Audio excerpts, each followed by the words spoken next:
আসসালামু আলাইকুম। Malaysia visa প্রত্যাশীদের জন্য আজকে একটি সুখবর নিয়ে আসলাম। যারা মালয়েশিয়া যাওয়ার জন্য অনেক আশা প্রত্যাশা নিয়ে বসে আছেন তাদের জন্য অনেক সুখবর আসতে চলেছে।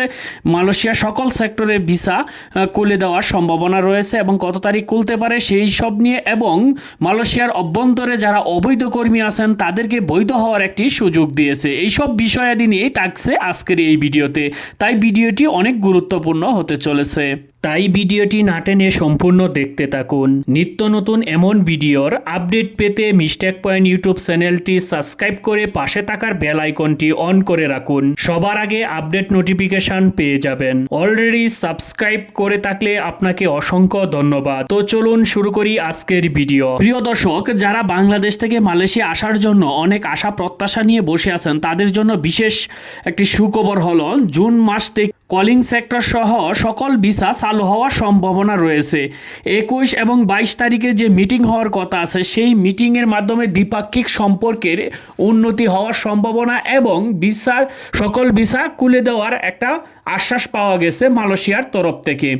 আর যারা মালয়েশিয়াতে অবৈধ আছেন তাদের জন্য বিশেষ একটি সুখবর দিল মালয়েশিয়া সরকার, সেটা জাগো নিউজ পত্রিকায় সম্প্রচার করা হচ্ছে। আমরা সেখান থেকে একটু সেই নিউজটা দেখে আসি। আর পরবর্তীতে কিন্তু সকল সেক্টরের ভিসা খুলে দিবে। এখন বাংলাদেশি কর্মীদের সুখবর দিল মালয়েশিয়া সরকার। কি সুখবরটা দিচ্ছে যে মালয়েশিয়া বসবাসরত অবৈধ কর্মীদের বৈধকরণ প্রক্রিয়া ও চাইলে নিয়োগকর্তা প্রতিষ্ঠান পরিবর্তন করার পদ্ধতিগত সিদ্ধান্ত নিয়েছে দেশটির স্বরাষ্ট্র মন্ত্রণালয় ও মানব সম্পদ মন্ত্রণালয়। বৃহস্পতিবার 8 মে দেশটির স্বরাষ্ট্র মন্ত্রণালয় ও মানব সম্পদ মন্ত্রণালয়ের মধ্যে যৌথ কমিটির বৈঠকের পর এই সিদ্ধান্ত নেওয়া হয়। নতুন এই সিদ্ধান্তের ফলে দেশটির অবৈধ বসবাসরত বাংলাদেশিদের বৈধ হওয়ার সুযোগ পাবেন, এমনকি কোম্পানি পরিবর্তনেরও সুযোগ পাবেন।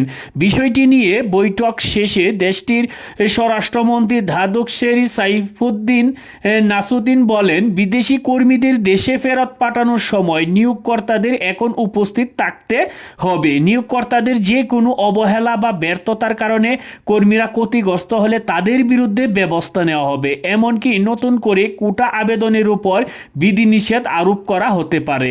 এছাড়াও এই বৈঠকে প্রায় 10 লাখ বিদেশি কর্মী নিয়োগের বিশেষ নীতিগত সিদ্ধান্ত গ্রহণ করা হয়েছে। তবে কোনো প্রতিক্রিয়া বিদেশি কর্মী নিয়োগ হবে সেই বিষয়ে স্পষ্ট করে কোনো কিছু এখনো খুলাসা করেনি মালয়েশিয়া সরকার। প্রিয় দর্শক, যারা ইতিমধ্যে মালয়েশিয়াতে আছেন অবৈধ হিসাবে তাদের জন্য কিন্তু বৈধ হওয়ার একটা বিশাল সুযোগ আসতে চলেছে। সেই সুযোগটা অবশ্যই সবাই কাজে লাগাবেন। আর আশা করা হচ্ছে যে এই বৈধকরণ প্রক্রিয়ার শেষেই কিন্তু মালয়েশিয়ার সকল সেক্টরের ভিসা খুলে দেবে। প্রথম কিন্তু পেন্টেশন সেক্টরের ভিসাগুলো আগে খোলার সম্ভাবনা সবচেয়ে বেশি। সাব ক্যাটাগরির ভিসাগুলো খুলবে আগে, খোলার পর আস্তে আস্তে সকল ভিসাই কিন্তু খুলে দিবে। এই একটি আশ্বাস আমরা ইতিমধ্যে মালয়েশিয়ার গভর্নমেন্ট তরফ থেকে আমরা পেয়েছি। যাই হোক প্রিয় দর্শক, যারা অনেক দিন ধরে আশা এবং প্রত্যাশা নিয়ে বসে আছেন তাদের অবশ্যই সেই অপেক্ষার প্রহর কিন্তু শেষ হতে চলেছে। আজকে এবারের মতন বিদায় নিলাম। দেখা হবে পরবর্তী অন্য কোনো ভিডিওতে। সে পর্যন্ত সবাই ভালো থাকবেন, সুস্থ থাকবেন। ধন্যবাদ সবাইকে।